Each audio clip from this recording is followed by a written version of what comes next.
ఆపదామపహర్తారం దాతారం సర్వసంపదాం లోకాభిరామం శ్రీరామం భూయో భూయో నమామ్యహం. జై శ్రీరామ్. అందరికీ నమస్కారం అండి. నేను మీ పవన్ కుమార్ శర్మ. హాయ్ హలో అందరికీ నమస్తే. Welcome to my channel drive with Pavan. So ఈ 2 వెల్కమ్ నోట్స్ లో ఏ వెల్కమ్ నోట్ బాగుంది కామెంట్ అయితే చేయండి. అందరికీ అర్థమైపోయి ఉంటుంది ఈ శ్లోకాన్ని బట్టి మన ప్రయాణం ఎటువైపు అనేది. అయితే మనం అయోధ్య నగరానికి అయితే బయలుదేరుతున్నాము. చూస్తూనే ఉన్నారు కదా, మన అవుటర్ రింగ్ రోడ్ దగ్గర అయితే ఉన్నాము. ఇక్కడ నుంచి మనం ఎయిర్పోర్ట్ కి అయితే వెళ్దాం. అక్కడ నుంచి మన ప్రయాణం అయితే మొదలు పెడదాం. ఎయిర్పోర్ట్ లో ఒక స్పెషల్ పర్సన్ కూడా వెయిట్ చేస్తున్నారు. ఆయన దగ్గరికి వెళ్ళి మిగతా విషయాలన్నీ మాట్లాడుకుందాం. Let's go. అయోధ్య, మధుర, మాయ, కాశీ, కాంచి, అవంతికాపురి, ద్వారవతీ చైవ సప్తైతే మోక్షదాయకా.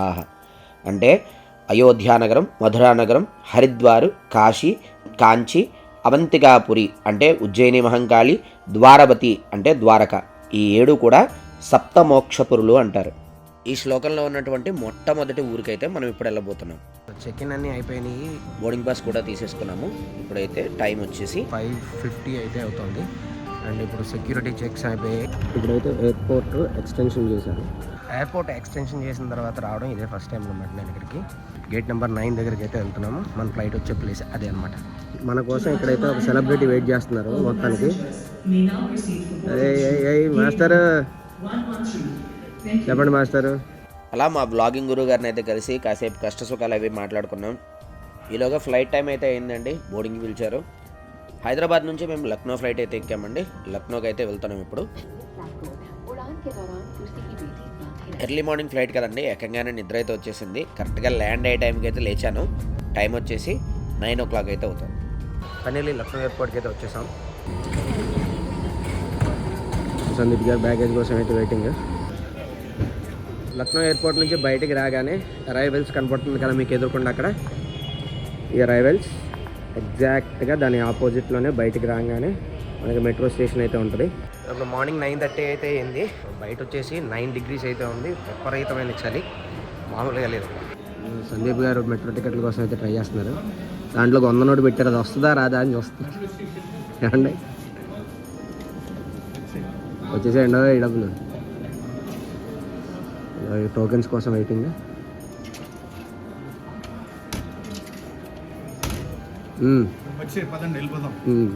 లక్నో మెట్రో స్టేషన్ నుంచి మనం ఇప్పుడైతే ఆలంబాగ్ బస్ స్టేషన్కి అయితే వెళ్తున్నాము. సో బస్ స్టేషన్కి టోకెన్స్ తీసుకోవడం అయిపోయింది. Let's go. 20 రూపాయలు టోకెన్, చాలా తక్కువ. చవక. ఈ metro station Limca book of రికార్డ్స్లో కూడా ఉంది. లక్నో ఎయిర్పోర్ట్ నుంచి మనం కరెక్ట్గా మెట్రో దగ్గరకు వచ్చి మెట్రో ఎక్కి 5వ స్టాప్లో అయితే మనం దిగాలి. 5వ స్టాప్లో దిగితే మనం ఈ ఆలంబాగ్ బస్ టెర్మినల్ దగ్గరికి అయితే వస్తాం. చాలా దగ్గరికి అయితే ఉంది.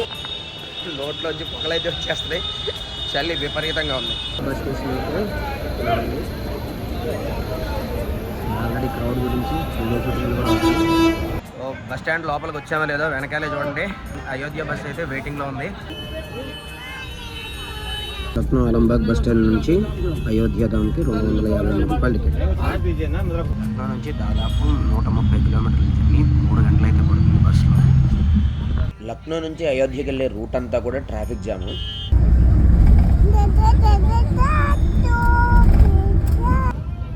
టైం 2 అవుతుంది. ఇక్కడ వాతావరణం చూడండి. అయోధ్యకి ఇంకా 20 కిలోమీటర్ల దూరం అవుతుంది. పొద్దున్న 6 గంటలకి హైదరాబాద్లో బయలుదేరితే మధ్యాహ్నం 3 గంటలకైతే మేము అయోధ్యకి చేరుకున్నాం. లక్నోకి వచ్చి లక్నో నుంచి దాదాపుగా 4 hours అయితే పట్టింది ఇక్కడికి రావడానికి. సూర్యవంశ కులోద్భవుడు రామచంద్రుడు. అందుకనే అయోధ్యలోకి రాగానే మొట్టమొదట 7 గుర్రాలతో ఉన్న రథం మీద సూర్యభగవానుడు మనకి దర్శనమిస్తున్నాడు. బైపాస్ నుండి మనం ఈ మార్గంలోనే అయోధ్య మందిరానికి చేరుకోవాలి. ఈ మార్గమంతా కూడా రాముని యొక్క చరిత్రతో చిత్రలేఖనం అయితే చేస్తున్నారు. ఆ మార్గం గుండా మనం కొంచెం దూరం వచ్చిన తర్వాత ఈ వేణైతే కనిపిస్తుంది సర్కిల్లో.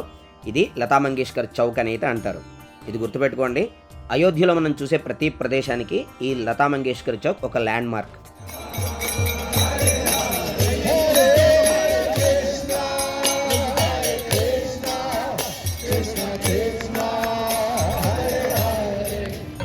లతా మంగేష్కర్ చౌక్ దగ్గర రూమ్ అయితే తీసుకున్నాము. ఇప్పుడు అయోధ్య రామ మందిరానికి అయితే బయలుదేరి వెళ్తున్నాం బాలరాముని చూడడానికి.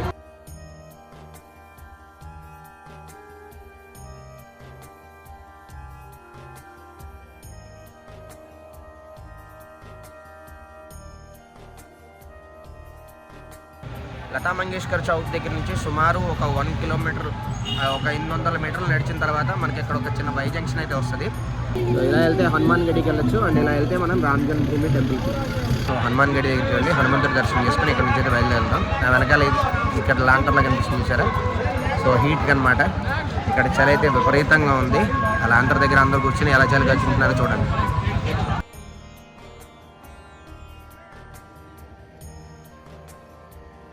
ఇదంతా బాగా రెనోవేట్ అయితే చేసినట్టున్నారు. మొత్తం చుట్టూ ఇటు అటు మొత్తం షాప్లే. చాలా అంటే చాలా బాగుంది. రోడ్డు కూడా చాలా బాగుంది, చూడడానికి చాలా బాగుంది. అండ్ పురాతనమైనటువంటి హనుమత్ దేవాలయం, దాన్ని కూడా దర్శనం అయితే చేసేసుకున్నాం. పదండి. హనుమాన్ గడి దేవాలయం దగ్గర మొత్తం అన్నీ కూడా ఇదిగో ఈ స్వీట్ షాప్లే ఉన్నాయి. అండ్ ఎదురుకుండా కనిపిస్తుంది సారా, ఇదే హనుమాన్ గడి టెంపుల్. రామరావణ యుద్ధం ముగిసిన తర్వాత రామచంద్రుడు హనుమత్ సమేతంగా అయోధ్యకైతే వేయించేశాడు. అలా అయోధ్యకు వచ్చినప్పుడు హనుమంతుడు నివాసం చేసినటువంటి ప్రదేశంగా ఈ ప్రదేశాన్ని అయితే చెప్తారు. ఇక్కడే హనుమంతుడు లడ్డూ ప్రియుడు అనమాట. అందుకని అందరూ కూడా ఈ చుట్టుపక్కల మిఠాయి షాపులు అన్నీ ఉన్నాయి కదా, అక్కడ నుంచి లడ్డూలు తీసుకుని వచ్చి ఇక్కడ పంతులకి ఇచ్చి దేవుడికి చూపించి ప్రసాదంగా తీసుకెళ్తున్నారు. మనోజవం మారుతతుల్య వేగం జితేంద్రియం బుద్ధిమతాం వరిష్టం వాతాత్మజం వానరయూధ ముఖ్యం శ్రీరామదూతం శిరసా నమామి. ఆ రామదూత ఎదురుకుండా ఎంతోమంది ఎన్నో రకాలుగా పారాయణలు, అనేకమైనటువంటి భజనలు, రామ సంకీర్తనలు జరుపుతున్నారు ఈ దేవాలయంలో.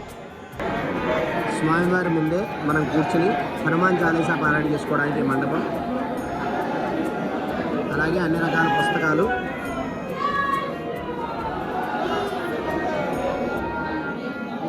అలాగే ఇక్కడే శ్రీరాములు వారి యొక్క చిన్న ఆలయం.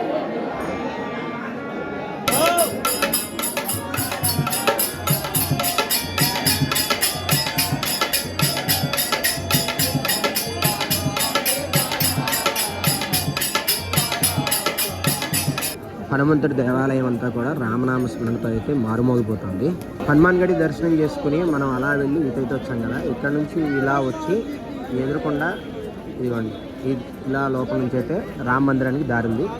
రాముడి యొక్క గొప్పతనం మన దేశ భాషల్లోనే కాదు, ఇక్కడ మన దేశ భాషల్లో రాసింది, అలాగే విదేశీ భాషల్లో కూడా రాసింది. చూడండి, ఈ క్షేత్రానికి విదేశాల నుంచి వచ్చిన వాళ్ళందరూ చూసుకోవడానికి వాళ్ళకి ఇబ్బంది లేకుండా విదేశీ భాషల్లో కూడా అయితే రాశారు. హనుమాన్ గడి నుంచి సుమారు ఒక 500 మీటర్లు నడిచిన తర్వాత ఇదిగో మనకి చూడండి కనిపిస్తుంది అక్కడ రామ జన్మభూమి తీర్థక్షేత్ర. ఇటు రైట్ తిరిగిన తర్వాత ఎంత దూరం వెళ్ళాలో తెలియదు, చూద్దాం. ఇక్కడ ఫోటోలో కనిపిస్తుంది కదా, ఈ విగ్రహమే మనకి మొదటి నుంచి ఉండి పూజలు అందుకుంటున్న బాలరాముని విగ్రహం అనమాట. ఈయన దగ్గర పూజ చేసిన అక్షంతలే మనకి భారతదేశం మొత్తం మీద గ్రామ గ్రామాల్లో పంచిపెట్టారు. ఇందాక మీరు అక్కడ రైట్ సైడ్ మార్క్ చూశారు కదా, ఆ మార్క్ చూసుకుని ఆ మార్క్ నుంచి లోపలికి వస్తూ ఉంటే విపరీతమైన సెక్యూరిటీ. యాత్రికులు నడుస్తూ వెళ్తూ ఉంటే వాళ్ళకి ఉండడం కోసం షెడ్లు. ఇక్కడ నుంచి దాదాపుగా ఒక 500 మీటర్లు అయితే ఉండొచ్చు. వీళ్ళిద్దరు చూడండి ఎలా పాక్కుంటూ వస్తున్నారో. రాముని మీద భక్తితో హనుమాన్ గడి నుంచి రామ జన్మభూమి దాకా వీళ్ళు ఇలా పాక్కుంటూ అయితే వస్తున్నారు. అయోధ్య నగరంలో బాలరాముడి దేవాలయం చూడగానే ఒళ్ళు గగురు పొడుస్తుంది, అది మాత్రం ఖచ్చితంగా అయితే చెప్పొచ్చు. ఇక్కడంతా కూడా రామనామస్మరణతో అయితే మారుమోగిపోతూ ఉంటుంది. నడుచుకుంటూ ఎక్కడెక్కడి నుంచో వచ్చిన వాళ్ళు కూడా ఈ దేవాలయాన్ని చూసి పారవశ్యం పొంది కింద పడి సాష్టాంగ ప్రణామాలు చేస్తున్నారు. అద్భుతమైనటువంటి దృశ్యాలు ఇక్కడైతే మనకి ఆవిష్కృతం అవుతున్నాయి. ఈ అయోధ్య రామ మందిరంలో ప్రతి స్తంభం మీద అనేకమైనటువంటి కార్వింగ్స్ అయితే చేశారు. నగరశైలిలో నిర్మిస్తున్నటువంటి ఈ దేవాలయం యొక్క కార్వింగ్కి సంబంధించిన కొన్ని ఫోటోలు అయితే తీశాను, ఇవైతే చూసేయండి.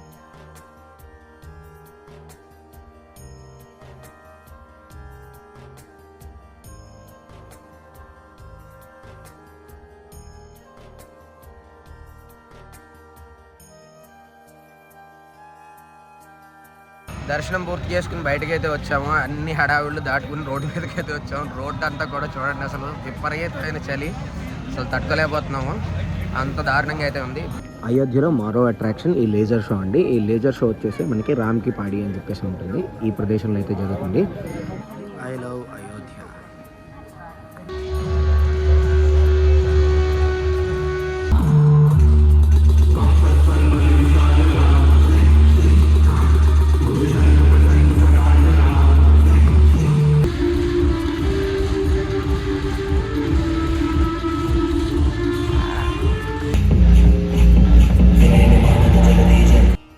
రాములల దర్శనం అయితే పూర్తి చేసుకున్నామండి. బాలరాముడి దర్శనం చాలా బాగా జరిగింది. ఆ తర్వాత అక్కడ నుంచి మేము మెల్లగా నడుచుకుంటూ అయితే వచ్చాము. ఇక్కడ చలి అయితే చాలా విపరీతంగా ఉంది. పెద్దవాళ్ళు ఎవరైనా వచ్చేటైతే కనుక ఈ వాతావరణంలో కొంచెం దానికి సంబంధించినటువంటి వస్తువులను కూడా క్యారీ చేయడం అయితే మంచిది. బయట వాతావరణం అయితే మాత్రం చాలా అంటే చాలా చల్లగా ఉంది. అందరూ ఇదైతే గమనించుకోండి. మేము రూమ్ దగ్గరికి వచ్చేసాము. ఇవాళకి ఇదే. సో ఈ వీడియో మీకు నచ్చింటుందని అయితే అనుకుంటున్నాను. ఇలాంటి పుణ్యక్షేత్రాలన్నింటినీ కూడా దర్శిస్తూ తీసే వీడియోలన్నీ మీరు చూస్తూ ఉండాలి అనుకుంటే నా ఛానల్ సబ్స్క్రైబ్ చేసుకోవడం మర్చిపోవద్దు. పక్కన గంట బటన్ కూడా కొట్టేసేయండి. నేను మీ Pavan Kumar Sharma, signing off from Ayodhya.